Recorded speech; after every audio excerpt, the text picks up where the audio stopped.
Hi, everyone. Thank you so much for joining us here on YouTube Live for Music Talk from McNally. Somehow, miraculously, through the storm, we are actually in McNally. I'm Mark Turner. It's a thrill to be here at McNally. It's the best bookstore in Treaty 6 territory.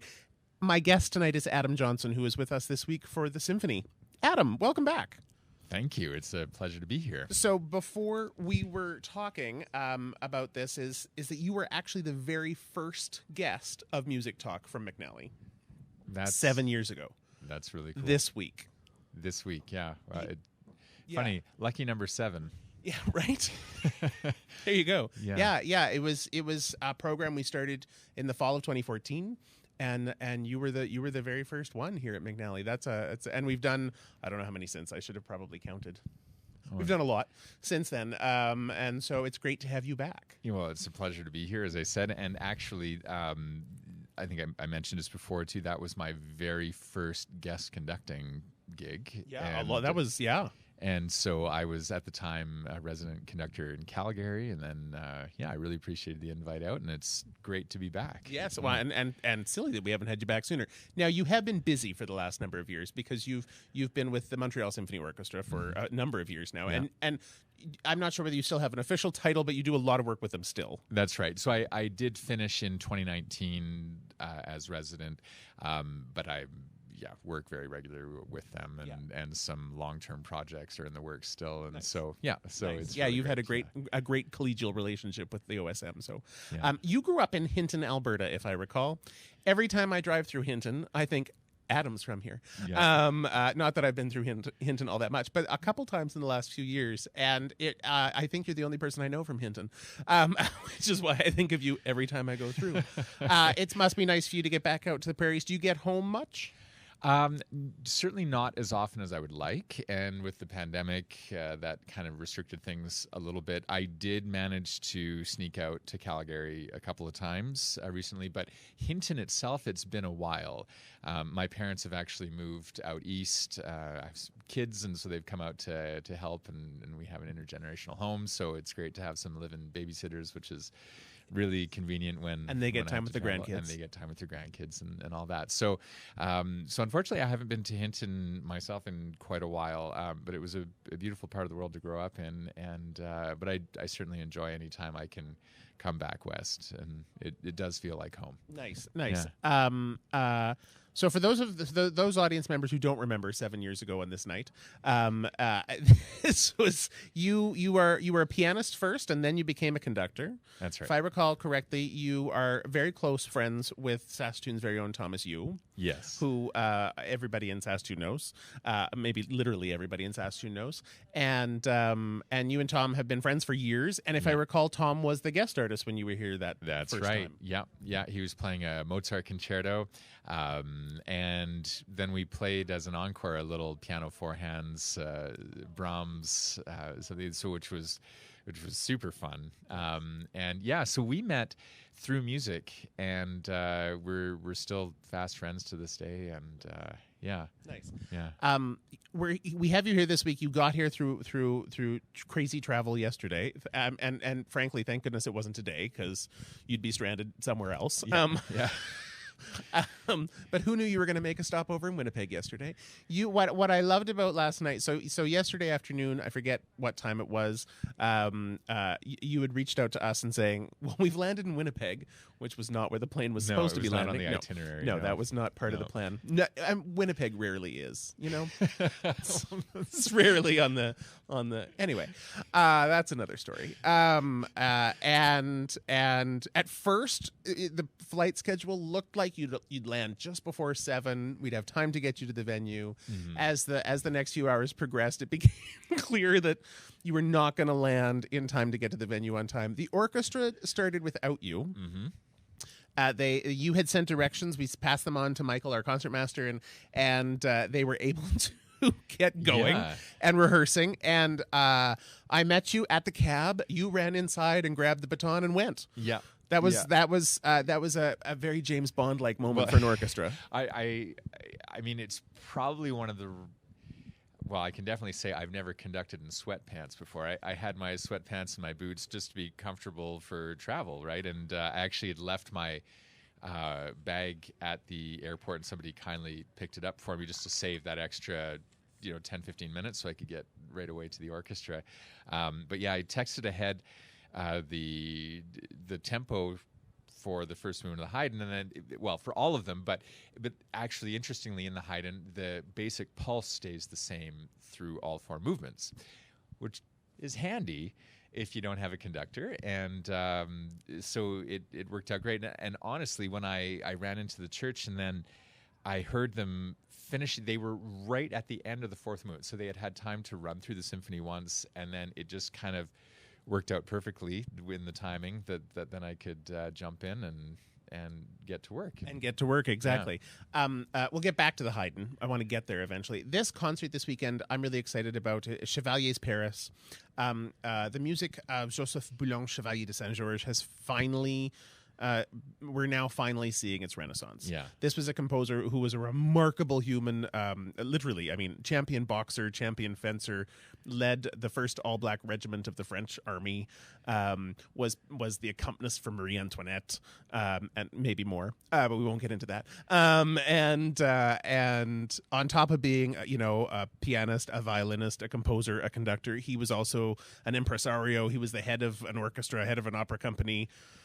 He was a major figure who we all just sort of forgot about. Yeah, and he managed to do all of that despite massive resistance and racism and all the the other assassination attempts. Yes, and that's right. There was he got mugged by 5 people, and single-handedly took them all down, like real movie character type of thing.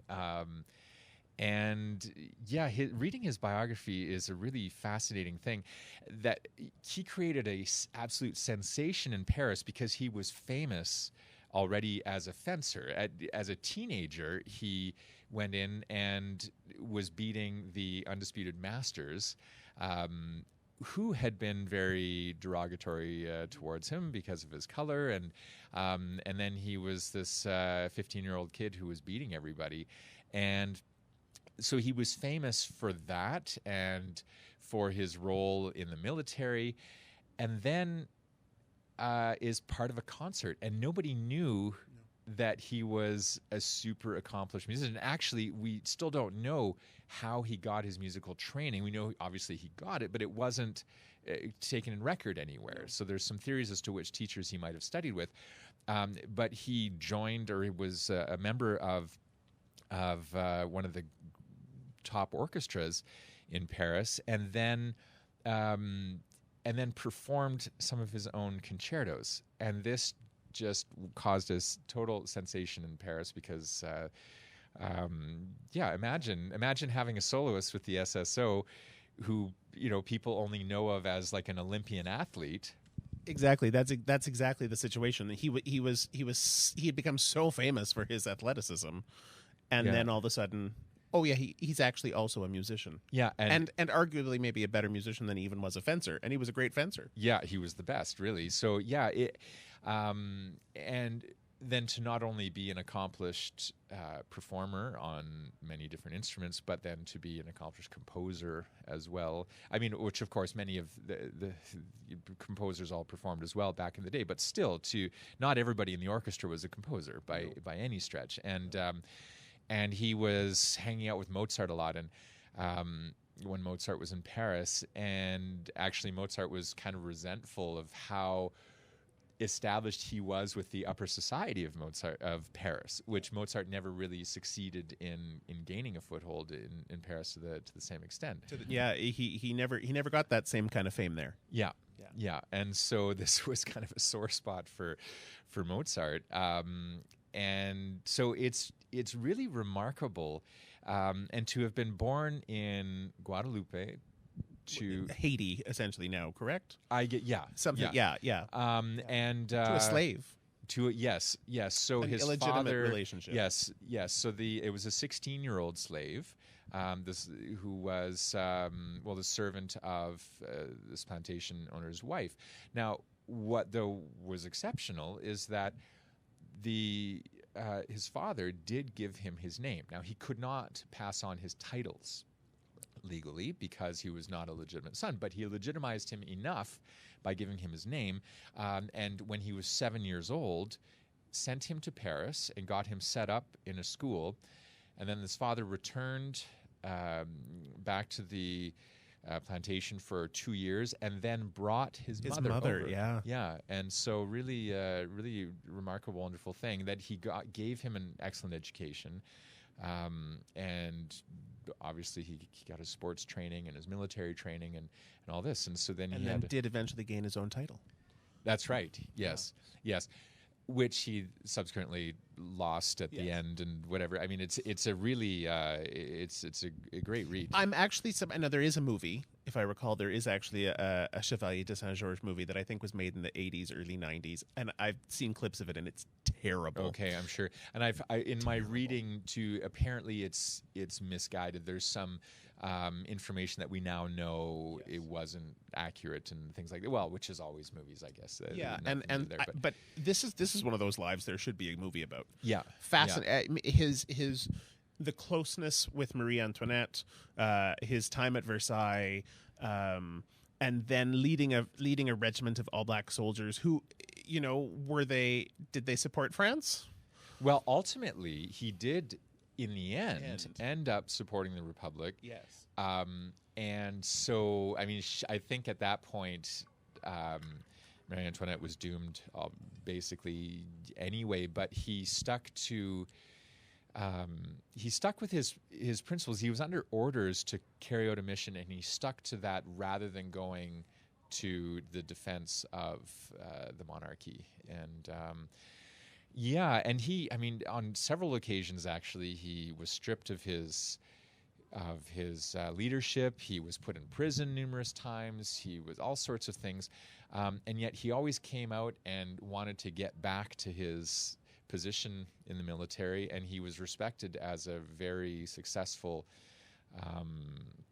colonel and leader, and he fought internationally as well, and he played a massive role in the military, but actually was getting accused of things like desertion because he would go and do concerts. And then they said, well, you're not doing your job if you're hanging out in art scenes or doing concerts with journalists. And so then he would get arrested for this, but then he would go right back to doing the same thing. So a really neat guy. It's a fascinating life. It's a fascinating figure in music history, not only because of his own life story, but because of the impact he had in Paris, and we'll get to that. But what I find very sad about it is there's so much of his music that's just lost. Yeah. We don't have a lot of manuscripts left of his music. There are a number of the violin concertos. I think there's about 10 that we have proper parts for and everything. There's his opera, The Anonymous Lovers, which I think has been repieced back together in certain forms. I know that LA Opera did it recently. There's actually a very cool online production of the LA Opera's performance of it. Ernestine, his one of his bigger operas is completely gone. I think one of her arias remains, and that's it from the entire thing. And 2 symphonies, but maybe only 1 symphony, because it's a bit dubious the actual authorship. So there's of the doubts about the authenticity of the first symphony, and the second symphony is actually the same as the overture from the Anonymous Lover opera, which wasn't unusual at the time. A lot of composers would reuse things and repurpose things, whatever. Make money where they could. Right. So. That's right. So when somebody isn't as renowned for their musicianship because he was traveling so much, it's unfortunate that his music did kind of fall through the cracks of history. And it's not been a case like where, say, we're still discovering works by Vivaldi, for example, like hundreds of years later. Well, that hasn't been happening with it, but maybe now with this revival of interest, I mean, potentially there's probably a lot of doctoral students somewhere studying, trying to find manuscripts in hidden corners of places. So for such actually something we haven't mentioned yet too is that he was also involved in the movement to abolish slavery in England as well, and which was why there was an assassination attempt on his life. He spent a chunk of time in England, actually. And so, really important dude. And fascinating in all facets of his life. Yeah.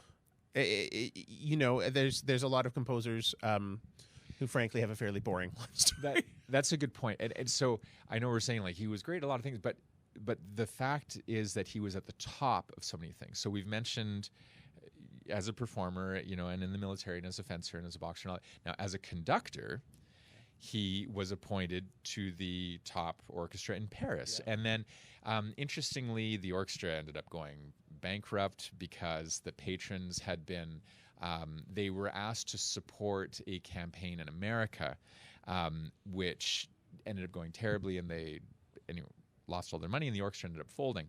And he then founded another orchestra with essentially the same players, and they were famous. They were known as the finest orchestra. And then he was asked to revive the Paris Opera that wasn't doing so well at the time. And he was going to be appointed, but then there was, again, some racism. People wrote to Marie Antoinette. 3 women officially petitioned, said we cannot play under, or we cannot take orders from a person of color. And it became this political issue, and which then Marie Antoinette tried to kind of smooth over because they were friends and various things. So he was so successful despite all these roadblocks. Yeah, so it's interesting. Really incredible. It must have been really incredibly talented. What should the audience listen for in this second symphony? We are performing his second symphony in the show. What because a lot of his music is new to audiences. What to expect? Yeah, well, so it's written in very much in the classical style, in the sense that it's joyous, it's beautiful, the proportions are very clean cut, but it's not just straightforward either. There's some really beautiful harmonies. The second movement actually is just stunningly gorgeous. And then each of the outer movements has a real life and vitality to them. And he was very inspired by Haydn's music and had imitated his style when he was learning his own composition techniques. And so it matches actually very well with the Haydn that we'll be hearing later.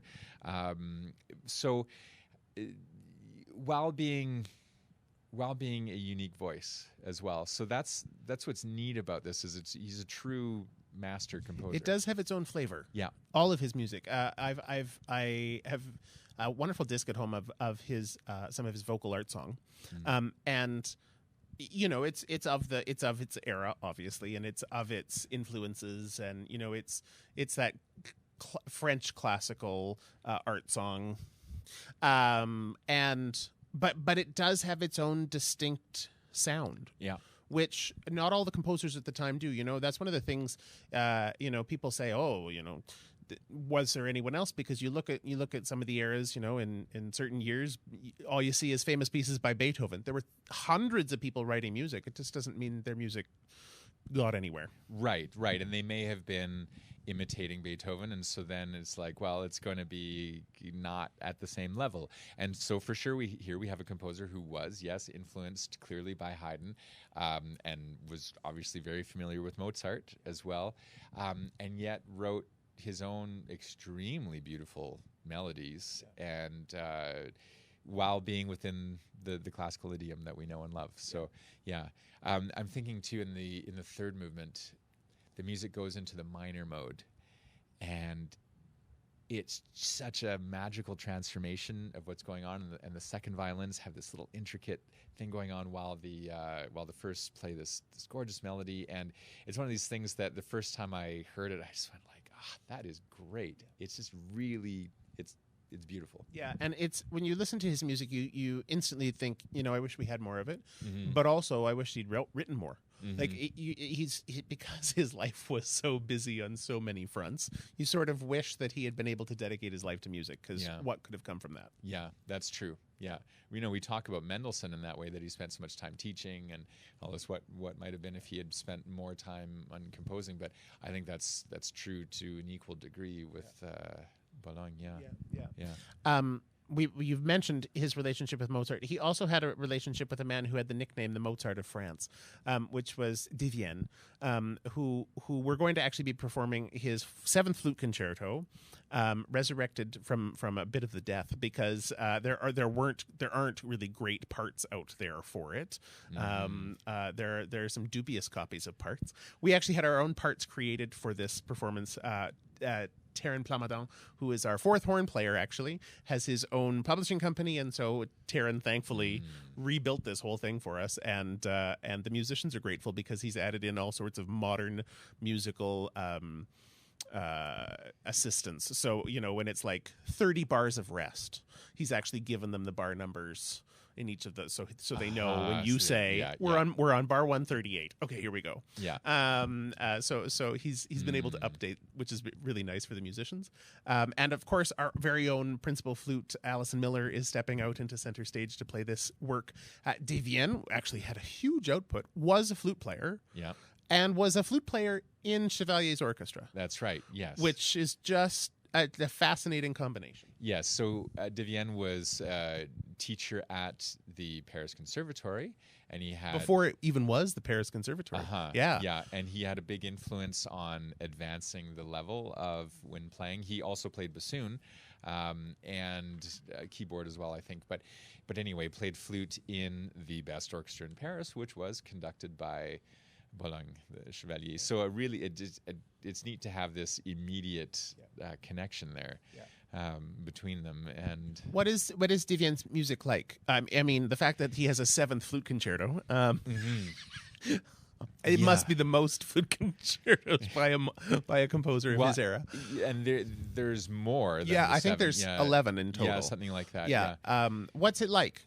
So he had obviously a very romantic temperament.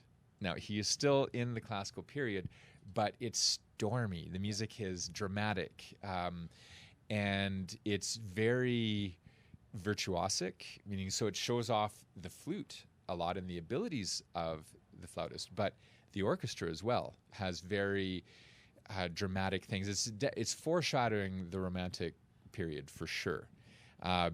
So some really, again, gorgeous minor moments. Now, I'm minor not in the lesser sense, but minor in the sense of the key.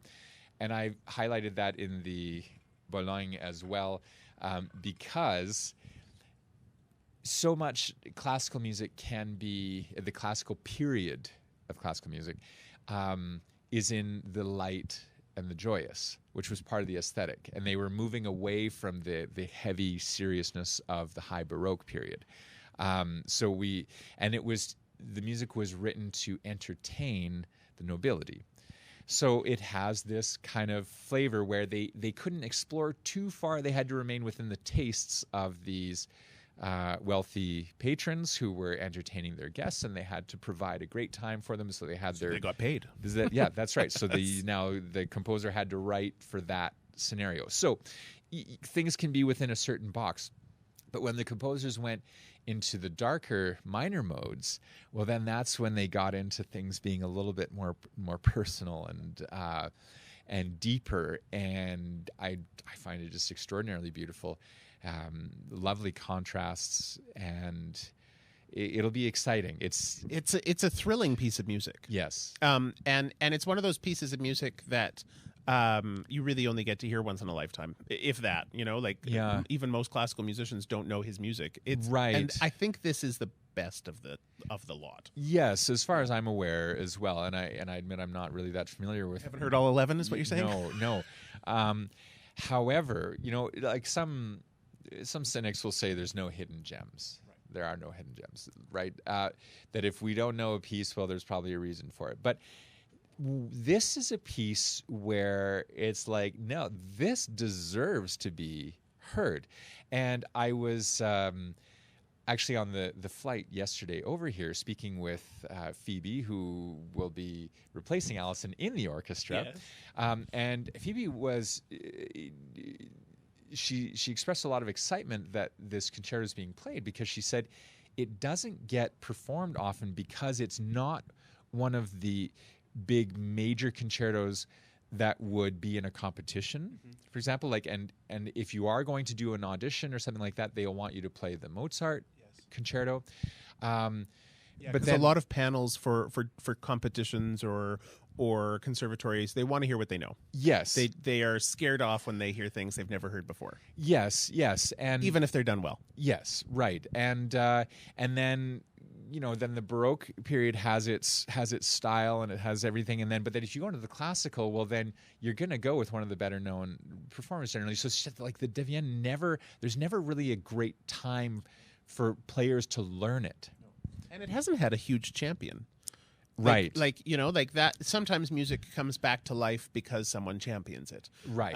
And to my knowledge, at least, none of the major flute names have ever dug into his repertoire. Right. So, well, maybe it'll start to happen Hopefully. more now. Yeah. And should call up Paud and find out what he's doing. Right. Come on, you got time. Yeah, well, so no, but really, this is one of these things where it's like, okay, well, the composer I don't know so much, and then you start listening and you go, oh, okay. Well, I know right we actually filmed an interview with Allison yesterday that'll be on concertstream.tv as one of the behind the scenes things, and we'll have it on social media this week. So watch for that. And it actually, she talks about the fact that Devienne, he is the reason why the French School of Flute exists. And she talked about the importance of the French school's understanding of most flute is taught from the perspective of ta. Okay. So all of the articulations are ta. Okay. But in Devienne's teaching, they had da, pa, la. They had all these other, and she was even talking about the fact that there are moments when in his teaching style they actually start from a closed embouchure. Which is completely different than Mozart or Haydn would have written for, because he was in France and he was in charge of all the flute students in Paris at the time. Right. And then maybe that's one of the advantages of not having a super strong tradition already, is it means that you get to do your own thing. You somewhat have to if you're going to advance the art form, and that's something that can be kind of restrictive in some ways. It's great to have a really strong tradition, and it means that people build, but things can become kind of lassoed into one vein, and so then it's great when you have a brilliant player who is outside of that tradition. And it makes me think a little bit about how this is just a little bit of a side track here, but how well Canadians are doing at the moment in the music world. Big time. Like so disproportionately well, especially considering our population. Yes. A country of 38-ish million people, and we have accidentally taken over the classical music world in the last few years. It's really incredible, and recently winning the Chopin competition in piano and the Liszt competition in piano in the same year, months apart. And yes, months apart, when Canadians and two different pianists. That's right. That's also there had been years in the past where some of these big competitions have been taken by one person. They'll take multiples. Right. That didn't happen this time. Right. So yes, and then that's the newest generation. We've got so many established performers, and Yannick Nézet-Séguin heading up the largest arts organization in the world, and all this.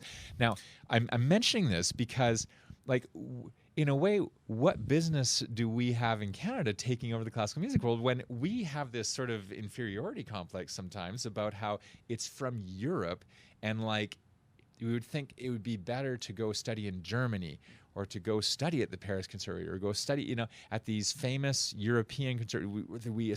We associate something to that. Now, yes, there are very strong traditions there, but I think the fact that we are not as rooted in that, and that we've been able to take the best of many of those traditions and kind of combine them, we've ended up with our own way of doing things here, and it's really been extraordinary. It's been funny to hear artists talk about that, Canadian artists talk about that. Barbara Hannigan talking about coming into her own, realizing that because of the training she had received in Canada as a young person, she didn't have some of the preconceived concepts around style, around process that she was finding in her colleagues around her. And I mean, Barbara Hannigan, I often joke that this is Barbara Hannigan's world and the rest of us are just living in it, because she is one of the coolest creative artists in the entire world.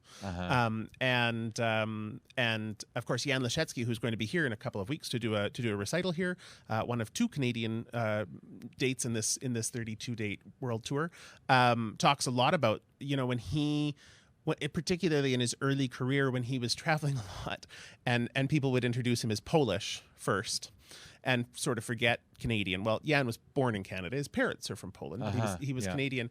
And he felt that exact same way. It's like, who am I as a Canadian to come into these countries and tell them, well, actually, I think this is how Chopin's played.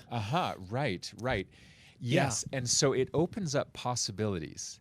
And with those possibilities, we find something that is very honest to the music and is very fresh, and there's a type of sincerity to it, because there's a searching, which I think some of that searching can get shut down when it's like there's this weight of tradition that it's just, this is how it's done. And you are measured in your success by how well you adhere to the tradition. So coming back to Devienne, he had a massive impact because he wasn't under that kind of pressure. He had to create the standard, and he raised the standard massively. And so when you're talking about all these different ways of playing the flute that he kind of pioneered that were different than what was going on elsewhere, well, that's, it's the he same could. type of thing. Yeah, he could. Yeah. And fascinatingly, this ties extremely well into Haydn, because of course Haydn at one point gave the comment that at Esterhazy he had no one to confuse him. Because he was so far removed from Vienna, he could write. And we see that in Haydn's music. I think particularly, and you've probably, when you play Haydn sonatas, you can tell he wrote them for himself. Because there's wonky things, and it's like, Haydn's hand must have done that much better than my hand can. And there were piano composers who wrote so well for the dexterity of the hand because they were having other people play them. And he didn't have to. Right, that's right, yes. He was the one performing them. And there was a certain type of creativity that flourished in Haydn, because he had to be original, because it was just him, and he couldn't keep doing the same thing, because that massive output, well, you need to keep it fresh. And so he found all sorts of ways to keep it interesting, just in genuine musical ideas, but then also in his humor and his tricks. And there is going to be, in this symphony, there's another kind of one of these musical jokes where in the last movement we're going to think it's over, and then it creeps back in again. And I think he literally was expecting applause from his patron, and then keeps the orchestra going again. And then it would be like, oh, you sly dog. Whereas now in a concert, that's what he's kind of dupe people into clapping and then keep going again, and people will be perhaps embarrassed. But that was exactly what Haydn was kind of going for. Yeah, and he got away with it because he could. Yeah. On top of having no one to confuse him, he had no critics to say no. He had no colleagues telling him this is awful. That's a great point. And so he was able to just write, and I think that's why his output is so special. The other thing that ties into all of this, so of course, Chevalier de Saint-Georges actually commissioned the Paris Symphonies by Haydn. And so that was what brought Haydn's music, Haydn personally, to Paris, but also Haydn's music in a bigger way than it had been, because these were the Paris Symphonies. Number 82 is the first of those Paris Symphonies. And as far as we can find, we've had 2 people on staff actually searching this out. It looks like Devienne actually was the flute player in that orchestra when the piece premiered. So this is when they talk about programming colliding and making sure that there's connections between, this is an overly connected program. So well done you, because this has got a lot of very cool, a lot of cool atmosphere. It's the first of the Paris Symphonies. Chevalier de Saint-Georges did commission it for the Loge Olympia, right? The orchestra. Which was that his first orchestra? No, that's the second. That's the second that was the orchestra. one that when the other one folded. Right. So the first one was the Concert des Amateurs. So the concert of amateurs, but amateurs didn't mean at the time the same thing it means the same now. thing it means now. It means lovers of music. Aimer in French is to love, and so it was kind of it's really the highest compliment there to call somebody an amateur. And so, but then that orchestra folded, and then he refounded. Founded a new orchestra with the same, more or less the same players, and then that was this Concert Olympique. Yeah, which was one of the great orchestras of all time. Yes, and they were famous throughout Europe, known for their quality, and they were established enough that they could commission from big name composers like Haydn. And so then Haydn wrote these symphonies for them. Now, interestingly, they were a much bigger orchestra than what Haydn had access to. Had ever played for, yeah. Yes, but he still kept the instrumentation small. And we know that he did send the symphonies to Paris, but then he also performed them at Esterhazy. So you got to get money both sides of the fence there. He was a very shrewd businessman, so I'm sure that was part of that. Well, but they were the largest complement of musicians he had yet written for, if I'm not mistaken. It was the biggest orchestra he'd put together. Which is kind of a neat claim to fame. Also launching him. I mean, orchestras kept getting bigger for him. There's a lot of things he tried out in these pieces because he could. Yeah, he was making money, and it was a guarantee, and why not? Yeah, exactly. So it's I think he knew that he was going to have a lot of strings available, and so there's some very powerful writing in this symphony in particular. It's one of the reasons I like this one is it's very dramatic. Now, its nickname is the Bear. That does not come from Haydn. At all, because he didn't actually give any nicknames, did he? No. And so these were things that were assigned by publishers in order to sell the music. Now, by today's standards, so the name, the origins of it are a bit unfortunate in a way. There's a couple of moments where. So both in the second movement and in the last movement, there's a bit of a drone effect, which imitates the hurdy-gurdy, which was this stringed instrument where they would turn a crank, which would make like a bow. It was like a bow going over a violin string. But so by turning this crank, the wheel would turn and it would keep this continuous drone sound going, similar to a bagpipe. And they've actually been used interchangeably at times. And then this was a portable instrument that was actually, the notes were changed with these keys. But now these instruments were used in traveling circuses. And so people associated the sound of the hurdy-gurdy with circus music. And then in these circuses they would have dancing animals and dancing bears, and so then the melody of the last movement was something that was kind of a typical circus-like melody, so they associated it to bears, and that's how it ended up with this nickname, the Bear. It's interesting. Because you know I think the next symphony in the set is the Hen, and I think each of the Paris symphonies has a nickname, quote unquote. But like you say, this one sort of has an unfortunate nickname because it's we don't think of dancing animals as being part of our modern society, thankfully. Yes. But it could have just as easily been called the Bagpipe Symphony. That's right. Which then we all would have been thinking about Scotland and associating with that, but we don't. But it's remarkable writing. It's Haydn it's Haydn at his best. I mean, it's not necessarily his best symphony, but this is a composer who didn't have any fears, and you can hear that in the music. It's so full of life. It's so it's concise as well. Yeah. It's very all the material is really well used. It makes dramatic sense. It really takes the listener on a journey. That is, you follow it through with lots of surprises along the way, but surprises that aren't just, say, gimmicky or something. It's really fine music, which is brilliant. And he could have gone gimmicky. Yeah. Because these were the Paris symphonies. That was, launching a lot of energy for him in Paris. Yeah. He could have gone gimmicky. Yeah. But he didn't, and I think that's one of the reasons why he just shines through as the real father, grandfather, whatever you want to call him, of classical music. Yeah. Because he composed at all times. It wasn't about, it was about making money, but it wasn't about the show, Uh-huh. the gimmick of Yeah. I'm No, he was who a I musician am. through and through. Yeah, yeah, and his ego wasn't in front of the music.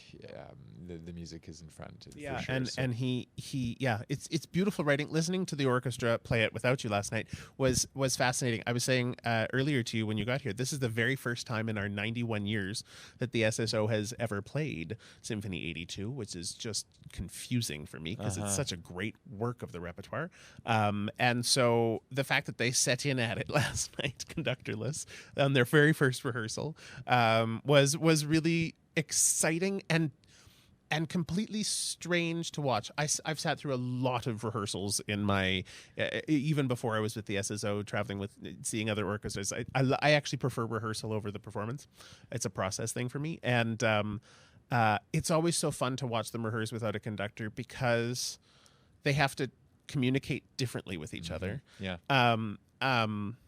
And it's like performing without a safety net. No one's there to go, no, back to this tempo. They just move as a unit, and it was what was wonderful about is just watching them get to do that, because we don't give them the opportunity enough in our industry to do that, and B, that the piece actually works really well. Yeah. On its own, like it's just it's so well written. Yes, so it would have been normal at Esterhazy for Haydn's orchestra to be led just by the concertmaster. So the music is designed to be able to be done without a conductor. Now today we still do it in order to have efficient rehearsal and to kind of homogenize the musical ideas and things like this. But I'm really happy that they got a chance to do it without me initially last night, because it is fantastic training on playing together and on really every musician being personally accountable. Yeah. Well, and also, like you were talking about, their ability to do period performance, the opportunity to call those skills and just do it. Yeah. Rather than think about, well, how is the conductor going to want it to sound, because it is a period piece. Yeah. To just go, okay, this is how we would actually play this style. Here we go. Yeah, yeah. And I was really happy with how it was sounding. And then we were able to dive into the detailed work right away. And we've still got the rest of the week to go here on rehearsals. So I think we're going to achieve a really, it's going to be a very special concert. Yeah. We have one question from our audience before we want to go. So normally when we're here at McNally and we're live like this, we have one of my staff, Megan, here helping us out, sending me questions. Megan's on holidays, and actually almost half of my staff is on holidays this week. Missing the snow. Yeah, exactly. Yeah, I mean, they did pick a good time. The question has come in. As a guest conductor, what do you want to bring to the orchestra? What do you want to leave behind? And what do you hope to take away? Good questions. Well, when I'm guest conducting, there's a mix of I have a concept of the music. I have an idea of how I think it works best. But then I come in with a new group, and they have an idea of how they play. Now, in a symphony like this, where they haven't played this particular one before, they don't necessarily have a tradition, but they do have a very solid grounding in how to perform this style, which was great to see, because normally in an orchestra that hasn't been trained as well as the SSO has in this style, there's a lot of finicky work in changing because we don't play this early style the same way that we do the romantic repertoire or contemporary repertoire. So, and a lot of orchestras our size don't do period performance, really. Like there's more and more now, but even when we started to do it 7-8 years ago, that was, people were quite, why? But it is a skill that we now have that is built in. Yeah, and that's fantastic to be able to switch between the styles like that. And honestly, I was just like, wow, it's already at a really good level. So what that means then is that we can go in and we've got the time to work on the details that make it super special, versus like something that's really tough as a guest conductor when you're going in and an orchestra has a way of doing things. Well, you just have those few rehearsals to make music together. You're just kind of getting to know each other. It's like the first dates where you can't go super deep typically. So when you're a music director somewhere and you have week after week with an orchestra, well, then that's when there's a different type of relationship that forms, and you can really create and shape something. When you're guest conducting, it's this kind of give and take of like, well, what do you bring to the table and what can I bring, and we'll see how we mix the two. So that's